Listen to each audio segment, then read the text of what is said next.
ఉన్నట్టుండి బెల్లం లడ్డూకి కోపం వచ్చేసిందండి.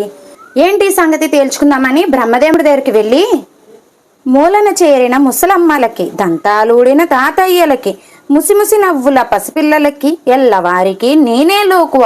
ఇతరుల జోలే ఎరుగక కుదురుగా గూట్లో కూర్చొని ఉంటే వచ్చే పోయే ప్రతి వాళ్ళు నన్ను నోట్లో వేసుకోవడమేనా?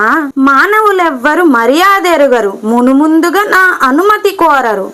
గోళ్లను గిల్లి పళ్లతో కొరికి నేను అగుపిస్తే నిలువు దోపిడీ చేసేస్తారు. నా ఆక్రోశం ఆలకింపవా? ఈ అన్యాయం ఆపజాలవా ఓ బ్రహ్మదేవా? బ్రహ్మదేవుడు ఇలా అన్నారండి.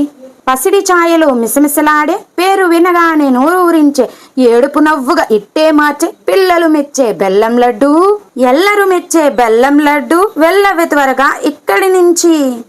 వెళ్ళకపోతే నిన్ను నోటులో వేసుకోవాలనిపించే నాకే.